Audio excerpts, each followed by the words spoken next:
지금 우리가 과거에 경험해보지 못한 약간 초유의 상황들이 벌어지고 있는데 정말 재미난 상황이에요. 정말 싸고 정말 비싸요. 두 개가 섞여 있어요. 무슨 말이냐면 작년도에 IPO 하면서 수백억 조 원이 추가 상장됐죠. 그러면 주식시장이 엄청나게 물타기가 됐습니다. 얘네들은 1년 이익 대비 주가가 100배, 50배, 80배 막 이래요. 근데 한국의 평균은 1년 이익 대비 주가가 보통 8배에서 12배 사이에 거의 대부분이 포진되어 있어요. 몇몇 기업들 빼고는. 근데 50배, 100배를 어떻게 줄 거냐는 거예요. 당장 돈 벌 것 같진 않거든요.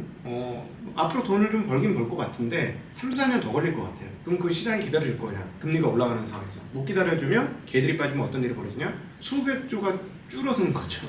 얘는 시가총액 합쳐서 수백 조인데 수백 조에서 한 20%만 빠져보세요. 그러면 예를 들어 200조라고 치고 20% 빠지면 40조가 빠져나가는 거예요. 그럼 지금 시가총액이 거래소 기준으로 2,000조 정도 수준인데 40조 빠져나가면 2% 빠져나가는 거예요. 지수가 2% 빠져나가면 50% 100포인트, 50포인트 100포인트 가까이 또 시장 지수가 날아갈 수 있다는 얘기예요. 그래서 지수는 보시지 않을 것을 권해드립니다. 지수는. 근데 놀랍게도 다른 한쪽에서는 이 가격이 어떻게 나올 수 있지? 할 정도로 주가가 많이 떨어지는 기업들이 속출하고 있어요. 지금 대표적인 게 H모 회사인데요. 단년도 순이익보다 시가총액이 떨어졌어요. 이건 무슨 말이냐면 내가 포장마차를 하나 하는데 1년에 1억을 벌었어. 근데 이 포장마차 팔려고 했더니 9천만 원이야. 1년에 1억 벌었어. 비용 다 띄고 세금 다 내고 세금도 다 냈고 비용도 다 띄었어. 그래서 진짜로 현금 주머니에 딱 지폐 주머니에 꼽아보니까 1억이 꼽혔는데 이거 팔려고 하니까 9천만 원 달래. 지금 상황이 이렇습니다. 이런 일이에요. 물론 이제 올해는 작년만큼 돈을 못 벌 것 같아요. 그럼에도 불구하고 5천만 원 버는데 1억밖에 안 줘. 1년에 5천만 원 주머니에 떨어지는데 가격이 1억이야. 이 포장마차가. 지금 이런 기업들이 한국에 지금 속출하고 있습니다. 저희는 진짜 이게 20년 만에 돌아온 일이에요. 20년 전에도 이런 일이 있었습니다. 딱 20년 전인데 제가 그때 이제 그 배를 못 타서 그 배를 타신 분들이 지금 한국의 유명한 자산운용사 하시는 몇 분들이 있어요. 그때 이제 학생이었는데 그때 투자 잘해가지고 이제는 자산운용사 대표하시고 굉장히 큰 그렇게 되는데 잊을 수가 없었던 때인데 제가 왜 잊을 수가 없냐면 머리로는 야 이렇게 싼 주식이 있을 수 있어? 말도 안 되잖아. 이런 거 그냥 갖고 몇 년 있으면 되겠네 라고 했는데 저는 브로커를 했어요. 고객 주식을 이렇게 중개해주면서 수수료 수익을 얻는 아마 증권사 거의 모든 증권사가 주력으로 했던 그 영업에 있었기 때문에 단기적으로 빨리 돈 벌고 싶었어요. 급하게. 그러니까 코스닥 시장에서 빨딱빨딱 하는 놈들을 하겠다고 계속 왔다 갔다 하면서 벌었다 잃었다를 반복합니다. 그래서 2006년 되니까 제자리야. 또는 일부 고객들은 없어졌어. 돈을 잃어가지고. 근데 2002년도에 봤던 그 말도 안 되는 주식을 사서 그냥 들고 있었던 사람들은 자산운용사 대표가 되고 인생 뭐 이제 파이어족 되고 평생 벌어도 못 벌 돈을 다 벌고 이런 일이 벌어졌죠. 왜? 주가가 10배, 100배씩 터졌어요. 아모레가 10,000원대였습니다. 그때 당시 이름은 태평양이었어요. 태평양이 아모레 퍼시픽으로 갈라지면서 100만 원 이상으로 주가가 찍었었어요. 그 이후에. 100배가 터진 거예요. 100배가 터졌고 포스코? 이런 것들은 몇만 원 했던 거 주식이. 그때는 포항제철이었고요. 롯데제가 이것도 뭐 얼마 안 했어요. 그것도 뭐 제 기억으로 10,000원 내외 정도 했을 거고 오뚜기 7,000원. 아모레 같은 경우는 제가 12,000원에 샀다 16,000원에 14,000원인가 6,000원에 팔아서 야 잘 팔았다. 근데 그게 100만 원이 넘어가더라고요. 네. 근데 그때 이후 20년 만에 처음으로 이런 날이 오는구나. 지금 보시면 배당률이 8%를 넘어가는 것들이 속출하고 있습니다. 제가 지금 추천드리는 건 아닙니다만 은행 주식들은 이제 8% 이상의 배당을 주는 애들이 속출하고 있습니다. 이쪽에서 부동산에서의 문제가 안 터진다면 싸죠.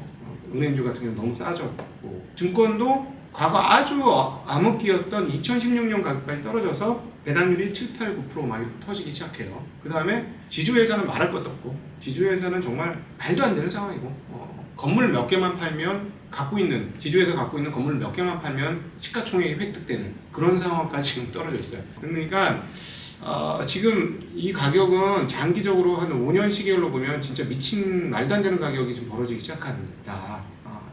말해 못하겠습니까? 철강? 화학? 말해 못하겠습니까? 이런 농마 가격까지 오는구나. 근데 여러분 하나 기억하셔야 될 게 뭐냐면 5년 이상 장기 투자하실 분들이 아니라면 이익이 감소하는 쪽에서는 조금 조심하십시오. 아무리 싸더라도. 그거는 제가 꼭 말씀드리고 싶은데 이익이 처지는 데는 아무리 싸도 주가가 잘 안 올라가요. 제가 옛날에 그래서 상장 폐지 한번 당한 적이 있거든요. 개인적으로. 시가총액만큼 작년도에 영업이익이 났어요. 그래서 뭐 찾아보니까 회사가 너무 좋은데 그 다음에 이익이 줄어가지고, 그런데 시가총액에 한 7할 정도 돈을 벌었어요. 그 다음에.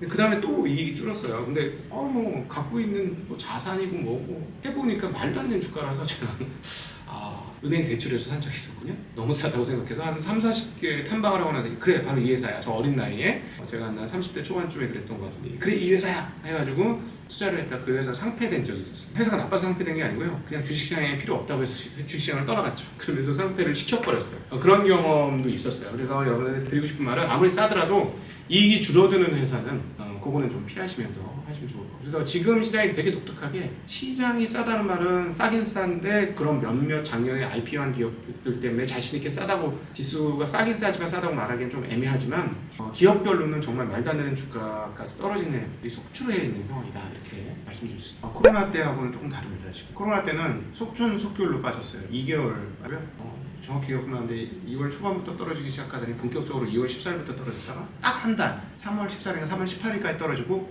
바로 V자형 반등을 했습니다. 그래서 그때는 실제로 여의도에서는 속출했죠. 거덜난 사람들이 속출했습니다. 뭐 수백억 자산가부터 수십억 자산가들이 즉 신용을 쓰시던 분들이 다 마진콜을 당했어요. 마진콜을 당하면서 그냥 거의 제로로 수렴하는 일들이 벌어졌고, 반대 매매 당하면서 그냥 손 털고 나가신 분들도 꽤 많이 됐고, 근데 그때 한 달만 견뎠으면 새로운 장을 만났죠. 아마 그 3월 저점에서 한 1년 지났을 때 10배 이상 수익 난 사람이 여의도에 한두 명이 아니었을 거예요. 그때 견뎠던 사람들은. 그리고 신용을 안 썼던 사람이거나 신용을 썼더라도 신용 비율이 높지 않아서 견뎠던 사람들은 굉장히 큰 수익을 내고 나왔던 시점인데, 지금은 1년 내 빠지고 있고 금리가 올라오고 있기 때문에 그때는 금리를 내리는 시점이었고, 그래서 정반대의 상황이고, 그때는 돈을 풀어주는 상황, 지금은 돈을 쪼우는 상황이고, 돈을 쪼우는 과정들은 인플레이션이 끝나기 전까지는, 또는 기대 인플레이션이 꺾이기 전까지는 계속될 거라서 그때하고는 분명히 좀 상황은 다릅니다.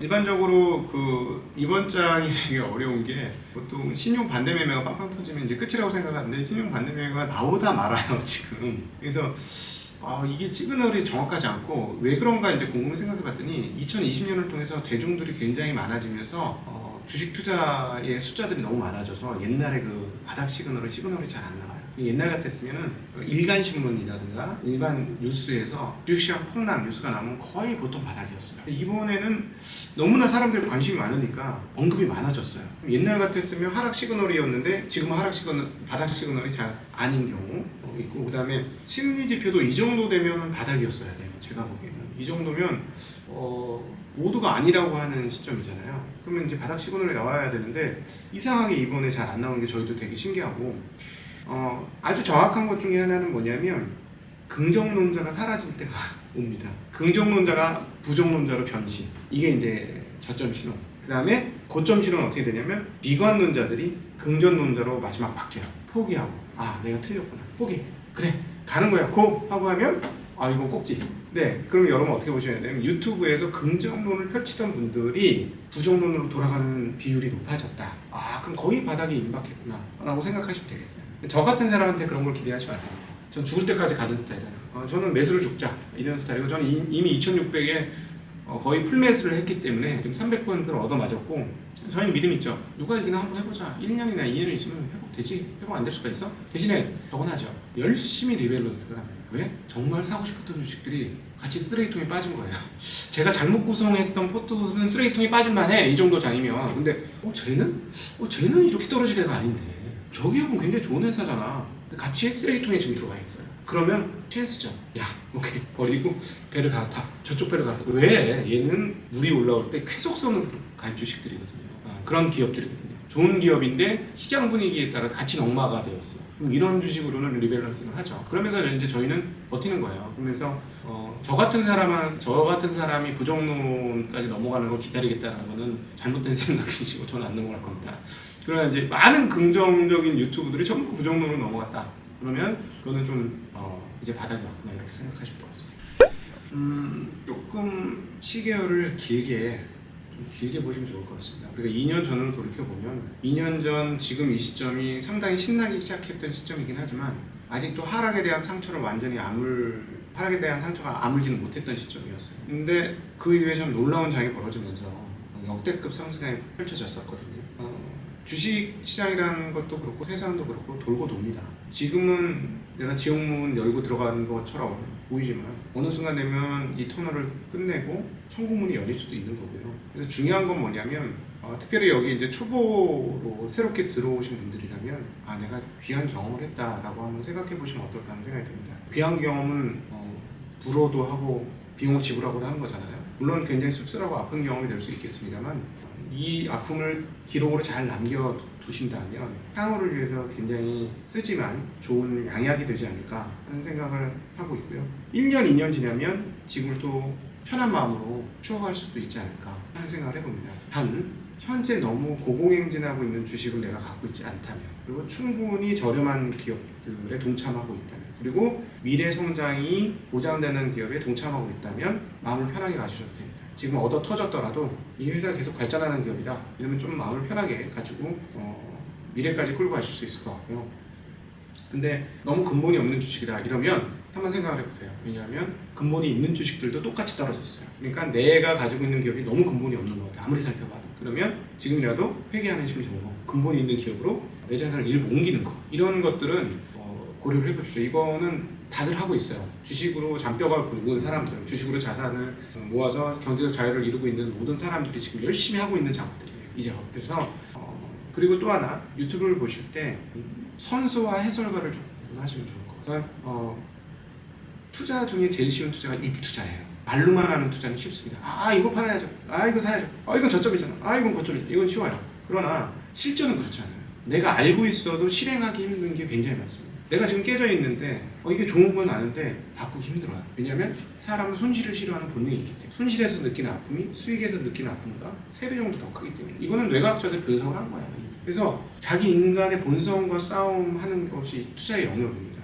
그런데 입으로는 쉬운데 실전은 굉장히 어렵고, 또 하나 여러분이 모르는 부분이 뭐냐면 실전에서 성공한 투자자의 성공 법칙이 의외로 되게 간단해요. 그래서 화려하지 않아요. 화려하지 않습니다. 그래서 얘기를 들어보면 화려한 사람한테 귀가 싹 가거든요. 근데 이분은 실전 경험이 별로 없어요. 실전 경험이 없는 분들한테 저희가 제일 걱정하는 부분은 뭐냐면 거꾸로 맞출 확률입니다. 모두가 예하면 틀렸나 하고 예하고, 모두가 아니요 하면 내가 틀렸나 하고 아니요 해요. 결정적인 순간. 그러면 크게 잘못될 수 있어요. 근데 실전에서 잔뼈가 굵어서 성공한 경험이 있으신 분들은 의외로 말이 멋지지 않고 너무 단순한데 저거밖에 없어? 너 저거야? 이런 생각이 들거든요. 근데 그런 분들이 의외로 투자의 진리를 갖고 있는 분들이 꽤 있습니다. 그런 분들이 하는 얘기는 내 귀에 고급스럽게 들리지 않고 멋지게 들리지 않더라도 그건 귀담아 들으시면, 투자의 지름길은 성공한 사람의 길을 카피해서 가는 거예요. 투자의 지름길은. 그래서 이 부분을 꼭 좀 기억해 주셨으면 좋겠어요. 그래서 정 안 내면 한 사이클 더 보세요. 오르락 내리락 한 사이클 더 보세요. 그러고도 유튜브를 또 보세요. 그러면 진짜와 가짜가 구분이 될 겁니다. 내가 아직 눈이 발달을 안 해서 진짜와 가짜를 구분을 못했구나. 근데 한 번 더 사이클을 더 경험해 보시면 진짜와 가짜를 구분하실 수 있지 않을까 싶습니다. 그래서 또 하나, 거시경제가 여러분의 인생을 결정짓지는 않습니다. 거시는 금리의 흐름이나 이런 것들을 파악하는 거 굉장히 중요한 건 맞아요. 특별히 금리는 너무나 중요해요. 그렇기는 하지만 실제로 마지막 투자에서 현장에서 나한테 투자의 성공과 수익을 넘겨주는지 여부는 마지막 끝단의 투자는 그 기초자산이에요. 마지막 끝단. 그래서 거시는 유튜브나 이런 데서 하는 사람들의 얘기를 들으면서 참고를 하시면 되고요. 마지막 끝단에 투자하는 그 영역은 내 손으로 직접 하셔요. 이건 내 정성이 묻어 있어요. 이 정성을 얼마나 많이 담그느냐에 따라서 장맛이 깊은 맛을 내듯이 내 정성이 많이 들어간 기초자산에서 내가 깊은 장맛을 느낄 수 있다는 거 꼭 좀 기억해 주시면 좋을 것 같습니다.